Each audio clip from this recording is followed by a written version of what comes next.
I'm Miwa Messer. I'm the producer and host of Poured Over. And, I am not sentimental by nature. I'm not nostalgic by nature. I will say, though, reading Brad Gooch's biography of Keith Haring, Radiant, The Life and Line of Keith Haring, did make me a little wistful for New York that really just lives in our memories at this point. But, Brad, it's such a treat to meet you. I have been reading you since your Frank O'Hara biography, City Poet. So I may have just dated myself. But I'm so excited to have this I think conversation. you're a 90s person. Well, here's the thing. When did you start working on this? Because it sounds like you were working on it during the pandemic. I was, yes, which was very interesting. I mean, it also changed biography writing for me because instead of taking people to lunch and dinner, everyone was on Zoom. It was kind of nice. It also gave me more time to write. So it was a plus. You've also written biographies of Rumi and Flannery O'Connor. I mean, I think of you as sort of a literary biographer first, and you have done there's a memoir of your early life in New York. There's a poetry collection. There's a story collection. There's some books about spirituality. I mean, this is not your first project, but I feel like it's the really perfect pairing of biographer and subject. And it speaks to a lot of different parts of your life as well as Haring's. Yeah. Can we talk about that for a second? With biography, I always think a lot before I start because, it goes on for a long time. This book took 6 years to write. And so it has to be an idea I've had for a while. And I basically had this idea of writing something about Keith Haring since the 1980s when I would intersect with him at certain points. And I was thinking of it then as a novel, and I his artwork around, and he would come in and out of my life. When it came time to actually that I had space to write that novel, then I thought, I don't really like novels about famous artists. And and also the kind of Guinness Book of Records facts of Keith's life are so astonishing. I mean, this comet of 10 years that he had when he went from being this kid on the streets of East Village to a global art star are amazing, and the amount of work he did. I love that you use comet to describe him because I have a note to myself after reading the book saying space race baby. That Keith Haring was a space race baby. I mean, he was raised on television as a new thing, sitcoms, I Dream of Jeannie, The Beatles, Life magazine, Look magazine. Like, he's really a product of that sort of American peak monoculture kind of thing, right? And yet he turns everything inside out. I mean, again, personal connections with Keith. I'm from Pennsylvania. Right. He was 6 years younger than I was, but I well understood the television agenda.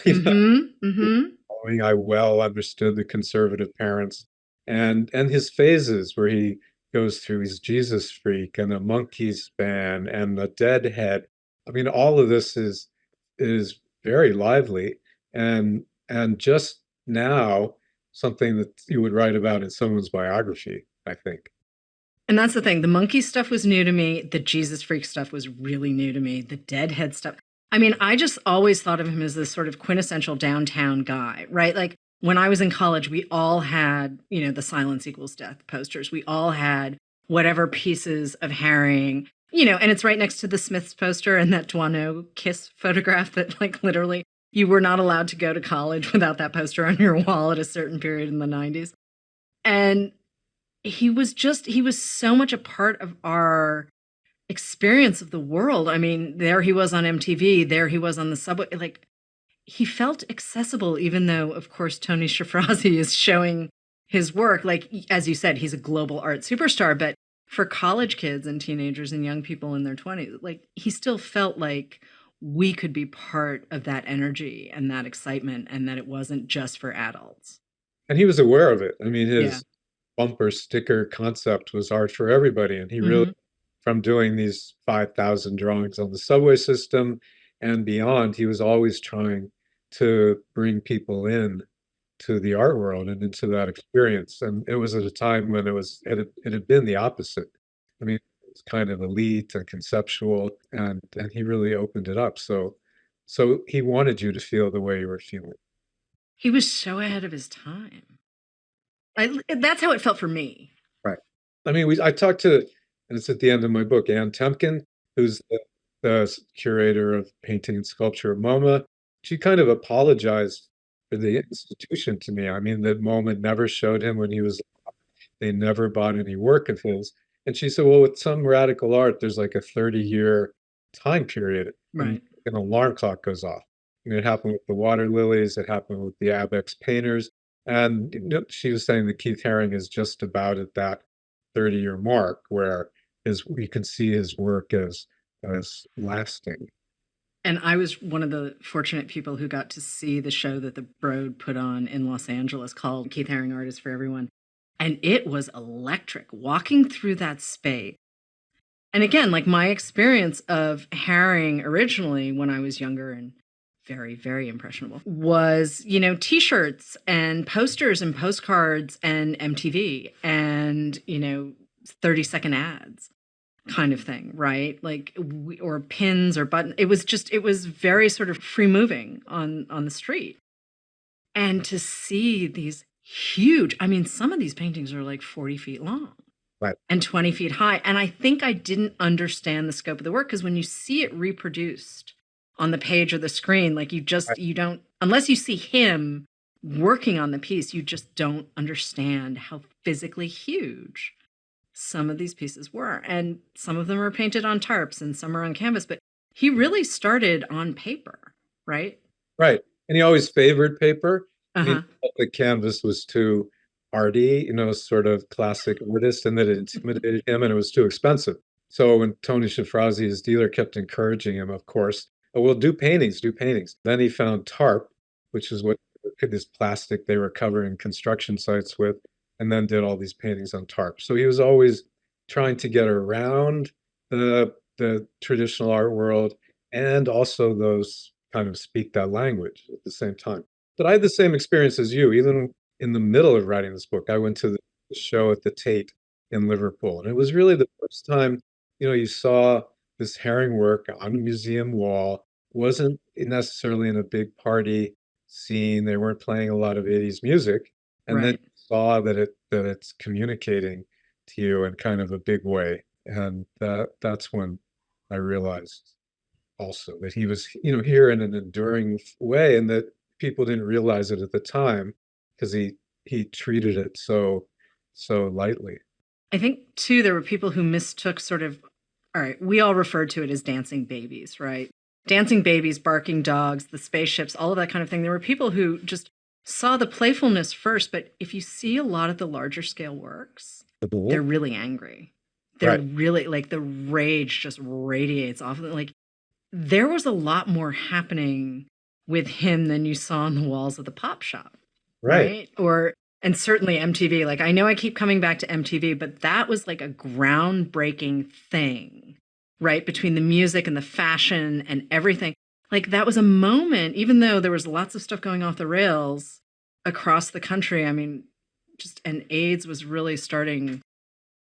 It was bad. It was really bad. But the idea that you had fashion and music and art all feeding into one place. I mean, music videos now, you pretty much just shoot them on the phone. But back in the day, they used to be treated like mini movies. Like you had real budgets and you took weeks and weeks and weeks to shoot them and you hired fancy directors and all of this stuff. And Keith was on MTV. Yeah, absolutely. Duran painting in the, Mm-hmm. that's where he wanted to be. But you're right. I always think that he's sort of the opposite of Andy Warhol, where Yeah. he was taking these kind of silly topics like soup can and treating it very seriously. Keith took these very serious topics like nuclear proliferation, environmentalism, AIDS, and he treats them with in these bright colors, with these kind of cartoon characters jumping around, and it seduces you into this subject matter, which is often pretty serious. I thought it was also really subversive too that he never really titled individual pieces. Yeah. And because he was like, yeah, I don't actually have to name it, but he's also really good at naming them. Right. Well, he was also a poet. Yeah. Okay. He had a whole poet period when Yeah. he came to New York. And I always thought of him in that setting. I mean, poetry was like a leading art in New York in the 1970s downtown, along with rock music. And you can tell, and it shows in Keith's titles, and it shows in his attitude, I think, towards art. There's one piece that includes it's painted on the piece itself, and I'm not going to say the name of the piece only because I don't want to get it wrong, but the message is painted in it. And, obviously it's a play off of Marshall McLuhan, The Medium is the Message. And Keith was like, yeah, no, actually it is. And Yeah. that always sort of stuck with me. And now it's just like, oh God, this guy was so prescient and really ahead of his time in so many ways. Yeah. And here he is. You see these photos of him with his giant glasses and, his sort of scrubby hair and his t-shirts and his sneakers. And he's very much sort of proto hip hop culture kid. And he's pulling, from Fab Five Freddy and the whole hip hop scene, and the graffiti scene in New York Wild Style is taking off at this point. Like, it's this perfect storm Right. of the city building on itself, right? Again, with the sort of Warhol contrast, I interviewed Sean Lennon. Keith had these really strong friendships with kids, Yeah. and Sean Lennon was about 9. But he was saying to me, at the time, Andy Warhol was also hanging out with his mother. Was very had a kind of chic style, and also his work wasn't really comprehensible to a 9-year-old, the meaning of it. Whereas Keith, I mean, he said his style with the sneakers and things was what everyone was wearing at middle school, and and the work, with these cartoon characters and things, it just was made for him. So kids were one of these audiences that he spoke to. I mean, speaking to many at once. Yeah. That was one of them. But you tell a great story too in the book in Radiant, where Keith goes to Iowa because an art teacher just wrote to him and said, hey, my student, I'm teaching you to my tiny people. It's middle school. And he's like, yeah, I'll go. And he gets on a plane and goes and teaches an art class to little kids in Iowa. And he sort of does it in a way that his dad got him to sort of think about his work when he was tiny. He would just draw a circle and have the kids expand on it, or he'd draw a squiggly line and have the kids expand on it. And I think that's such a great way to teach art, because you just end up making a thing. But if you're starting out, it's a really great way to feel like you get what's happening, right? It's not like draw that vase or draw that apple, but like any kid can make a squiggly line, right? Any one of us, not just a kid, I should say. Which goes back to, I'm glad you brought up his dad. Yeah. Because, in wholesome, small Kutztown, Pennsylvania, where he's from a Marine family. His father was a Marine, and yet his father was also an amateur cartoonist. And besides the influence of Walt Disney and Andy Warhol, Keith, his father, had a big influence. And part of it was this game that then passed on of you draw something and I'll draw something and we draw it together. And also his father would always encourage him to draw original cartoons. So don't just mimic Mickey Mouse and Daffy Duck. And there's a way of seeing that iconic semiotic imagery of Keats in the beginning as original cartoons, and barking dogs and crawling babies that are now speak to us as Keith Haring. And I think that's part of what's enduring about him. He wasn't appropriating, he wasn't being ironic, and he was trying to communicate what you said. The message was the message. I'm also fond of a dude who's running around SVU. He went to the School of the Visual Arts in New York for not a full run, but you talk about how he gets to the school and he's using Post-its as art because they were new. And I'm like, yep, dude, after my own heart. Not that I'm making art with Post-its, but I do run my life off of Post-its. I appreciate them quite a lot. But I mean, he really is, in a lot of ways, like Basquiat, who was a peer of his. He's taking unconventional material and saying, I can turn this into art. You have to step away and stop thinking. Like, I grew up in a place where, art had to be thousands of years old or hundreds of years old, and it had to look a certain way. And no one was ever going to hang a Haring. Now, obviously, the art scene has changed quite a lot in Boston and other parts of New England. But when I was growing up, there's no way a guy like Keith Haring is getting into any, quote unquote, legitimate, and I'm using air quotes, art space. And the critics also gave him a really hard time here in New York. Yeah, it's really brutal to read some of these reviews from the thing that really triggered them was the pop shop. I mean, Warhol had been playing around with art business, he called it. Then Keith starts a store, and no artist of his generation or before had started a store. And he starts selling at price points these kids could buy, and everyone could buy T-shirts that were prints and pins and all of this. But this act, of mixing commerce and high art, the high and the low, really bothered people. I mean, Robert Hughes was the critic for So mean. so, and yeah, he would call him Keith Boring and Jean-Michel Basquiat case, and talked about him as a disco decorator. Mm, So there's also like a shading of homophobia. I right, of course. know a lot of this criticism at the time, but if you take them one after another, the attacks were quite intense. And Keith either was insulated from this or escaped from it, because in Europe, as has been the case with other American poets and painters, he was being taken more seriously than he was in America. So his lifetime, he was never shown at a museum in the United States, but he was shown at the Bordeaux in the south of France, at the Pompidou in Paris, at the Stedelijk in Amsterdam. So he was seen closer to the way that he was seeing himself in Europe. I mean, he was taken seriously. And he really was a global thinker, though. I mean, he was pushing the envelope on high, that whole artificial high versus low. I mean, one of the things I love most about Margot Jefferson, who was a longtime critic for the New York Times, she always did that high low mix. She was like, you can pretend that this is high. She just wrote what she wanted to write. And Right. it was always really fantastic because I always felt like I was going to learn something new from her because of the way she approached all of the things criticism could do, Mhm. right? Or the way she wrote about dance, or she'd write about a movie or write about a book.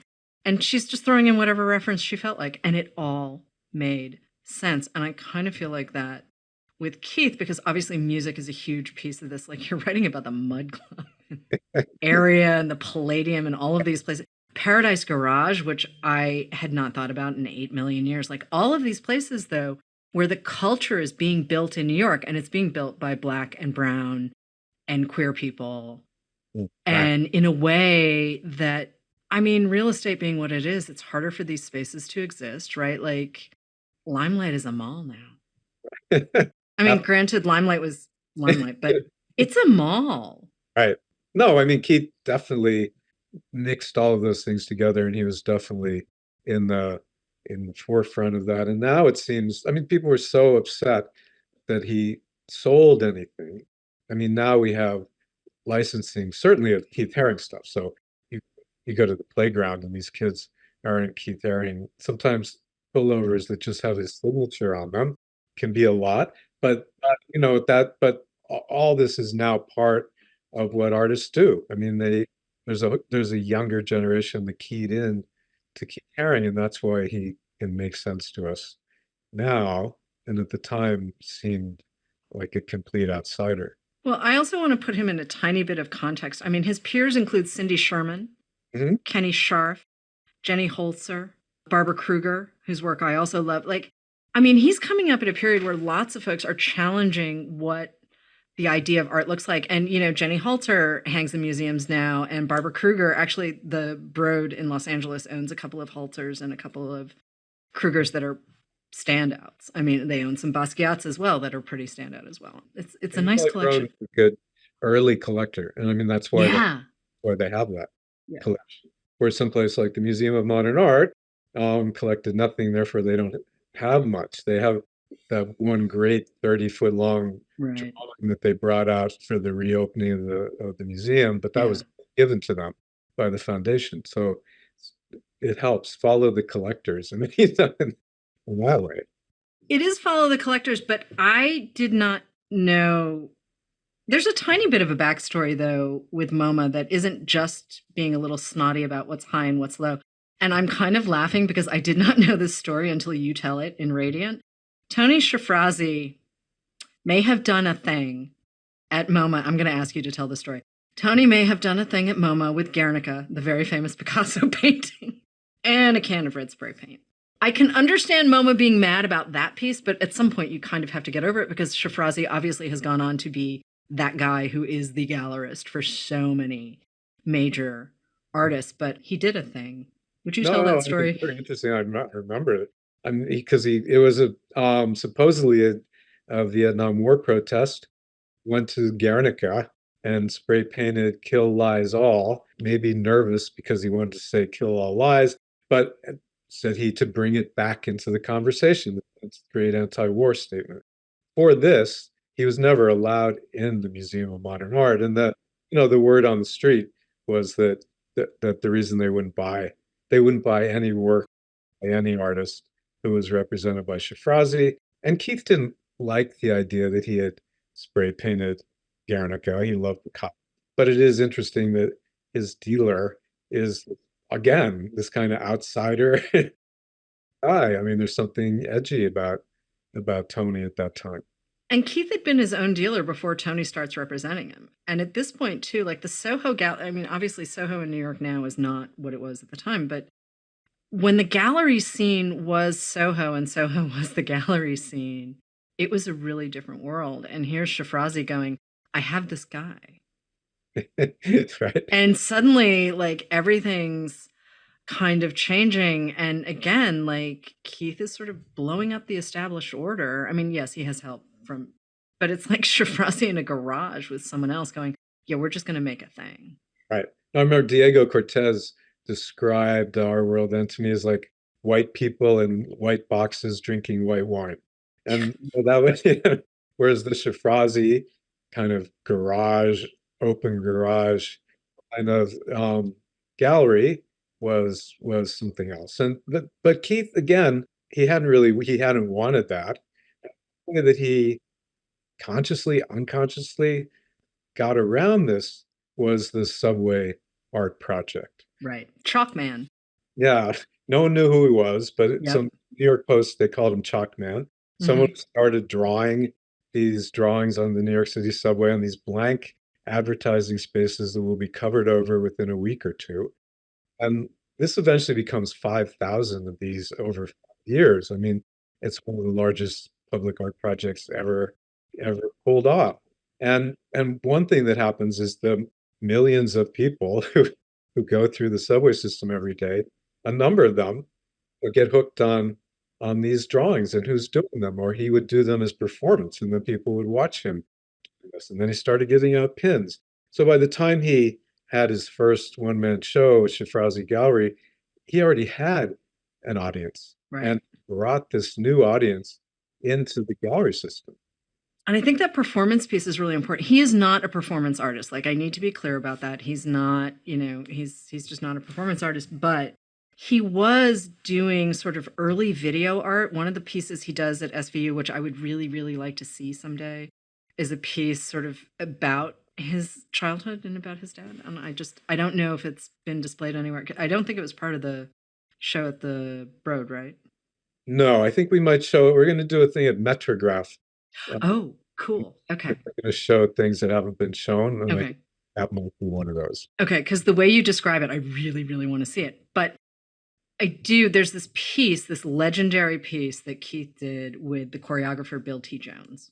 Okay. And you did an event. I am actually going to plug someone else's video, but you did an event in Los Angeles with Bill T. Jones for the Keith Haring exhibit that was at the Broad.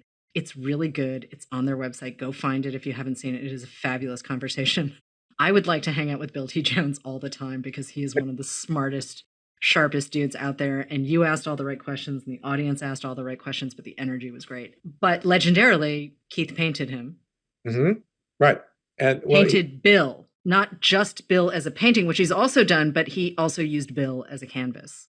I mean, first he painted when they first met at the kitchen behind Bill while Bill was dancing. So it was a collaboration in that way. And he paints Bill's body, which he then also does to Grace Jones a little bit later. And so the footage of that, of him painting Bill T. And when you're thinking about all the different surfaces that he works on, and one is body painting. But that video too, that was the first, when you guys showed it at the conversation at the Broad, that was the first time I'd seen it. Because there's no soundtrack to it other than the sounds of Keith literally painting and Bill dancing. There's no music, there's no anything. It is just these two dudes very, very focused on what they're doing. And it's amazing. It is I sort of feel like he would have done more video art. I feel like Haring would have evolved. Like it felt like a thing that he would have gravitated towards had he lived longer. I mean, he died in 1990. I mean, he did early on. So if you look at Hmm. what he was doing at SVA when he was not painting, that Right. I mean, and if you look at his class list, you get a sense of his temperament as well as the temperament of the time. So he's taking video, semiotics, performance art with Simone, Right. conceptual art with Joseph Kazuth. So it was that kind of time. And Keith very interested in videotape. Also his biographer. Now, treating someone from the 80s, all of a sudden video was this Yeah. thing. So you have all of this. I mean, now we're completely covered with selfies, but it with writing about Frank O'Hara in the 50s and 60s, you didn't have this kind of coverage that you have Right. with video. Keith loved video and he loved Polaroid and all of this. So it helps. But it would lead to social media and Keith. I mean, this is a sort of he was doing social media early on, and they all were in a way. I mean, there are all these urgent messages that were being sent on the street, and all these artists you mentioned before were all working on the street, communicating to each other. And Jenny Holzer was doing political statements, and Basquiat was doing crowns and shadows and cars. It's very exciting. You can do a lot with a can of paint or a magic marker or a sticker. Right. I mean, it felt very guerrilla, very fresh, very sort of, well, you saw your first herring in 1980, right? In the West Village? Yeah, I And saw a you've lot. never forgotten it. No, I mean, because I took it personally. I was walking from the West Village to the East Village with my Hmm. lover. Howard Brookner was a filmmaker, and Right. stamped in graphite on the street was "Clones Go Home" with this Sorry. fake organization, Fags Against Facial Hair, which Keith had Right. started, and it was like an inside joke in the gay Hmm. community that the West Village was filled with clones who had beards and black leather jackets and a motorcycle look, and the East Village was this hipper, younger artist kind of thing. I mean, that's what it was. But that, that I took it personally. Howard said to me, "You should go home. You have to go home now." And then I would see, I mean, and then I remember seeing on either Prince or Spring on a newsstand over several weeks. I mean, these Mhm. crawling babies. So you would intersect with this Yeah. art. It was exciting, and the anonymity of it at the time. That was part of the guerrilla aspect. I mean, you didn't know who Samo was. You didn't know who these people were. It was the opposite of making a name. And one half of Samo was John Michel Basquiat. Right. And I mean, they met at SVU. You tell the story of Keith getting Jean Michel in, and he's running around doing his graffiti as well. And they were friendly, certainly. I mean, they were coming up at the same time, but they were also sort of blowing up the rules. I mean, there are pieces that Jean Michel has painted on like discarded refrigerator doors. Like he was painting on whatever he could get a hold of. And there was this sort of trajectory, and obviously he died a couple of years. Yeah, a couple of years before Keith Yeah. did of an OD. But I can't help but think sort of what kind of work they'd both be producing and what that relationship would have looked like. Because, everyone likes a little friendly rivalry, and I'm sure they did. I mean, they both thought of each other as great artists, but at the same time, they're boys of a certain age. There's a little bit of rivalry happening. But I mean, I think of it in terms of them, and then I think that whole generation, uh, Right. like Robert Mapplethorpe, and I mean, Yeah.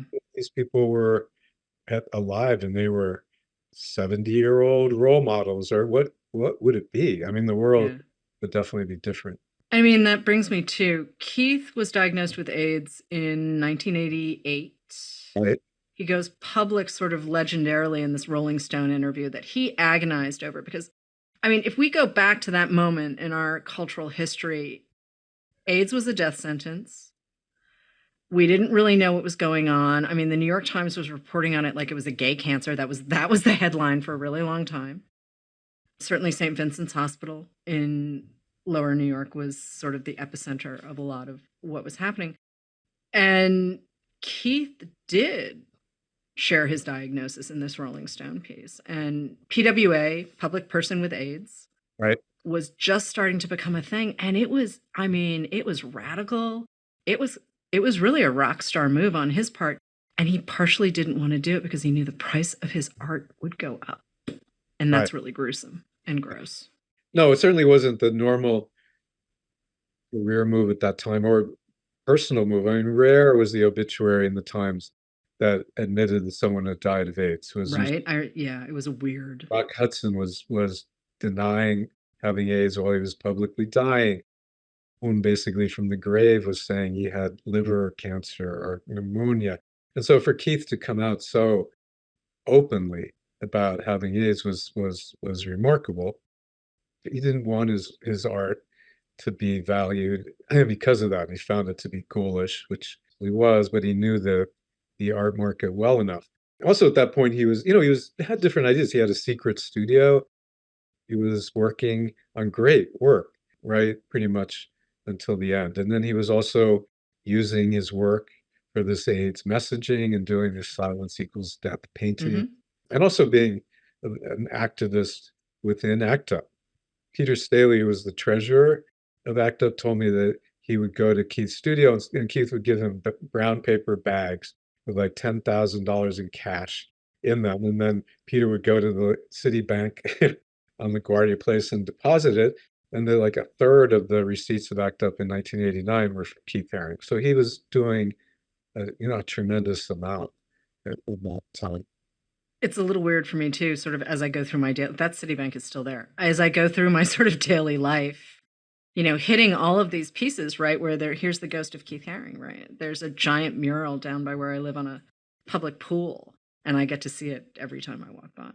And it's been there. It's been there for forever. I probably went up right around the time he died, I think. If not before. I don't. Yeah, it was earlier. I mean, he painted it. Oh, he did paint it. Okay. Yeah. And the Crack is Whack mural is back on the FDR Drive. Yep. So a big, someone I was talking to Jeffrey Deitch, and we were talking about the valuation of Keith's art. I mean, in sort of old art terms in a way. And he just said, well, this doesn't really apply to him because he wasn't a studio artist, and he wasn't saying, oh, I can't do that project because I have a show coming up and I have to make work. He was also doing all of this public art. He was painting the Berlin Wall, doing a Statue of Liberty banner. So all this kind of work that was part of his statement. And that's not something you can hang on a wall and auction off. I honestly get giddy thinking about just the body of work that he was able to produce in 10 years. Well, 10,000 works. I mean, that's 5,000 subway, but yeah. Right, but still, it's not nothing. And the dude did still sleep and have a life, although it sounds like from you that he knew how to dance, and Bill Cunningham made it sound like maybe he couldn't. So I'm kind of laughing about that. There's debates about that. Okay, but the point is, the man had a life. Right. In addition, I mean, he fed off of the energy of the city and the culture. I mean, there was this moment in New York, right, where serendipity ruled everything. And I'm thinking of what I can remember being young in the city at the time, but like, you never knew who you were going to bump into or where you would end up or like where the night would take you, right? Like, right. It was wild. I mean, I partly wanted to also tell the story of that time. You did. And one reason Keith had always been in my brain was the you can do that through him. Mm-hmm. True, Frank O'Hara, too. Yeah. They were both public. I mean, O'Hara wasn't your traditional poet in his garret. I mean, he was very involved in social life and parties, and Keith likewise. So this story immediately becomes the story of hundreds of other people and of a time. I mean, Madonna is debuting a couple of singles at Paradise Garage, and everyone's like, yeah, okay, because they'd never heard her. And then they hear the music, and they're like, oh. I mean, this is before Time Magazine is throwing Cyndi Lauper and Madonna onto its pages going, which one's going to win? Because, right. Apparently we can't have more than one female pop star. But although he told me that he cluelessly said, who is that? When she was singing. And then that's funny. He said, Andy said she's the next big thing, which she was. And also Larry Levan helped break Madonna. I mean, she was singing Like a Virgin, and which hadn't been an album yet. And he helped play that in clubs like Paradise Garage, where people were actually actually dancing to this music propelled them. Well, and Jelly Bean Martinez, who's kind of a legendary producer, he comes out of this scene as well. And Mhm. he's like with Keith at Paradise Garage and everything else. So it's this moment where I'm looking back, and obviously I was not there while this was happening. I'm just conflating my New York, the New York of my youth with Keith's New York, and Brad, you have a couple of years on me. But just that idea that anything was possible.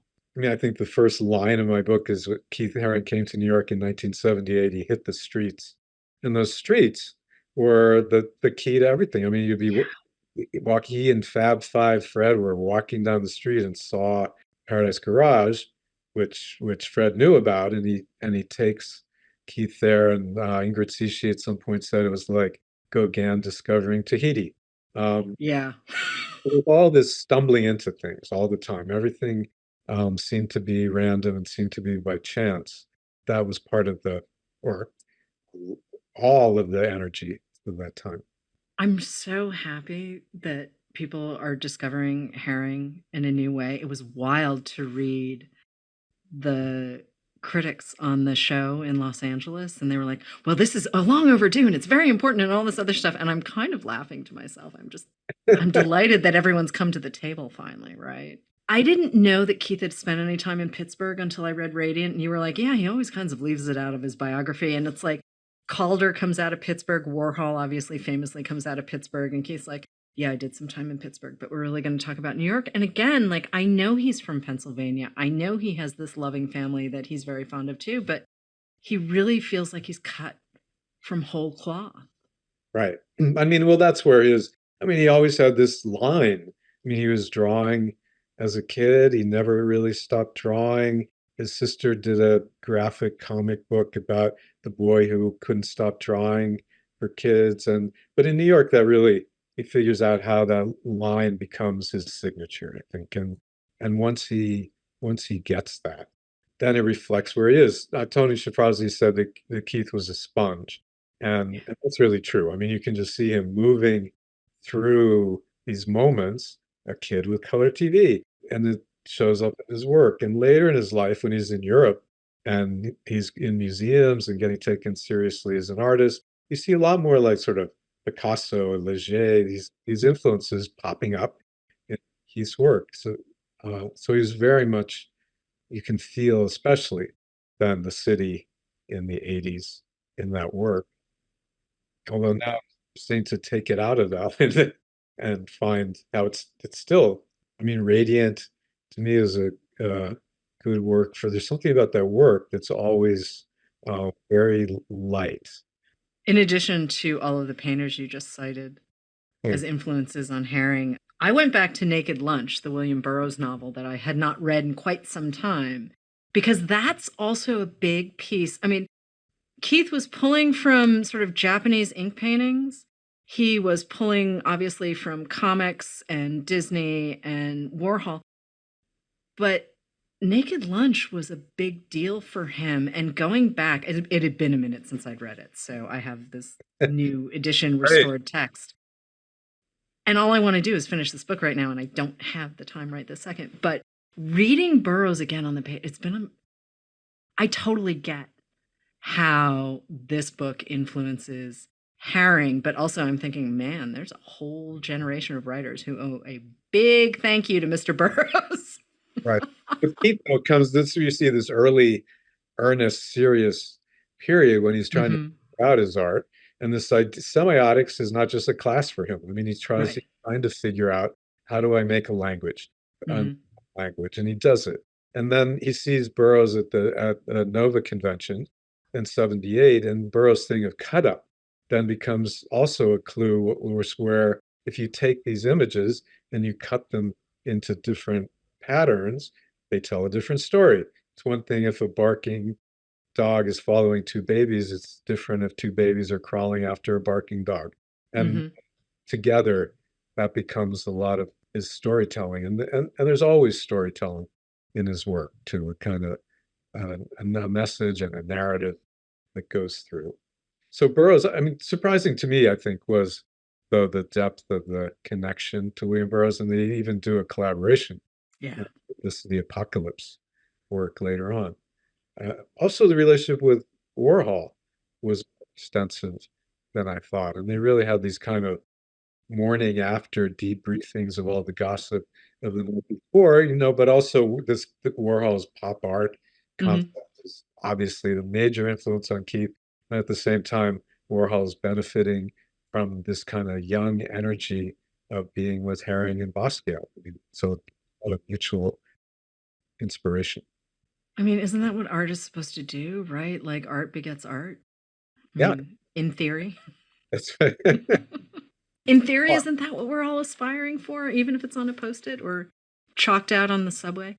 I know you mentioned at the top of the show that writing this book during lockdown changed how you did biography because you were on Zooms with people and whatnot. But it seems like you've really settled into like biography is your thing. Earlier in your career, you can see all of the different places. There's a couple of different avenues you're going down, but it really seems like biography is the thing that you're happiest pursuing on the page, it seems. Am I Big. right about that? I don't know. I do know that yeah, I had a kind of, and I have a Uh-huh. kind of genre ADD, I guess. So I've Oh, done okay. stories and novels and all these things, but biography to me is this like Gesamtkunstwerk. I mean, it's where it comes together because to me it is a novel. I mean, in a way, and then it's a novel with information in it and language. All of this. There's kind of space for biography, and biography is not one thing. I mean, you read different biographies, they can be very different animals. So I do like being able to do everything. I think too the way you write this book matches the subject and the time really well. I felt like your sentences are really breezy. I mean, you're also covering the presidency of Ronald Reagan and you're covering some really bad moments in New York's history and you're covering some big challenges too for Haring, and yet I just couldn't put the book down. And obviously, I have an affinity for the period. I have an affinity for the artist. I have an affinity for your work. But I felt like I was hanging out with a guy who was telling me a really great story. And then I was filling in the gaps sort of from my own, bopping around the neighborhood kind of thing. No, it is a really great story. I mean, and that's what I think I was saying in the beginning. It's partly the information facts that make it that story. I mean, you can't believe that so much is happening at once. And then the breezy is also sort of by necessity. I mean, Mhm. he's moving so fast, and you have with every paragraph crowding in this like sort of pick me, pick me, like which event you're going to actually write about and jump Yeah. to the next because there's so much going on. And how he did that is astonishing because he kept, I mean, he was always in some way detached. I mean, even though Mhm. Yeah. he was the great scene maker, he knew exactly what he was doing and he was following his work and he was very very work positive. I mean, in a way that Basquiat was and Warhol was also. I mean, Mhm. kind of working all the time. So you have that sort of through line, but the momentum of it, and then when you get to when he's diagnosed as HIV positive, the momentum increases. Mhm. He doesn't melt away. He creates more and more and more art and goes to more and more and more places. And he's very aware of what he's doing. And even I think had a kind, he talks about when he was doing kids art, which he does a lot, and he was doing it at a hospital Mhm. mural. There's an interview with him where he talks about that these drawings for kids, I mean, it's not just that they're fun and distracting, but there's something healing about art and Yeah. that can change you and thing. And I think that Keith had this sense of that it was keeping him alive in some way and so to keep working in that way. And the Herring Foundation made their entire archive available to you. They And did. you had 7 years with the archive. I mean, and according to you, Keith saved everything. The dude knew he Right. saved Right. everything. So he has bio preparedness. Yeah, Some okay. have it, some people don't. He was very aware of what he was doing. Well, having read Radiant, I'm very grateful that he saved everything. But for you as the biographer, though, how do you know when you're on the right path and you're not suddenly saying, oh, well, that looks shiny and new, I'm going to go that way, and then it turns out to be a dead end? Like, how do you have the discipline? especially with someone like Haring, who has every piece of paper he ever, like every idea. I'm sure there was a lot of Post-it notes in a file somewhere. Like, how do you know you found the actual spine of the story? Yeah, I just think there's like a pulse, and you have to follow the pulse, and you have to feel the pulse, and that the subject needs to be in every paragraph somehow. And so I think it was that. Like if I'm going somewhere and then suddenly the pulse has gone away, then go back, right? And so kind of trust your instincts in that way. So, of course, we're bumping up against time because Keith Haring was the man, and you are a terrific biographer of Keith Haring and his work and his place in the world. But you tell a story, and this is not a spoiler, but you tell a really charming story as we leave the book about Keith Haring and your own family. And you have a couple of kids now. I'm not entirely sure how old they are, but 5 and 9 right now. Oh, 5 and 9. Oh, so they're tiny. Okay. I'm going to ask you to sort of explain how Haring is a member of your family. And it comes through this book, obviously, but it's a really nice note to end this episode of the show on. Well, I think when I was thinking about what to do, I was very aware of, at that time, had younger children. I mean, one was 2, so the other not here. But we would go around every night and say goodnight to the art. That was something we did. And Walter would point always at the Keith Haring. And I think it was the color red. But, I was also realizing I'm going to do this some kind of project. It's going to go on for a while. And is there a way for it also to be available to them? And I just realized the Keith kid connection in some way really worked. So I mean, in that way, I always think Walter sort of inspired this book. He pointed me to Keith Haring, and he is very much a part of his life. And now both kids are in elementary school. They not only do you see kids wearing Keith Haring, but in the classroom across from Walter's, on the wall in the hall was a whole like hallway length page of kids drawing Keith Haring, learning how to draw, right, from these Keith Haring drawings. So you just realize that he's definitely enduring. I mean, talk about a next generation. It's a really, really lovely story. Brad Gooch, thank you so much. Radiant, The Life and Line of Keith Haring is out now. And if you're a Frank O'Hara fan, please just go get City Poet. It's just, it's terrific. Thanks so much, Brad. Thank you. This is a great conversation. It was great. Thank you for listening. Poured Over is a Barnes & Noble production. To help other readers find us, please rate and review the show wherever you listen to podcasts.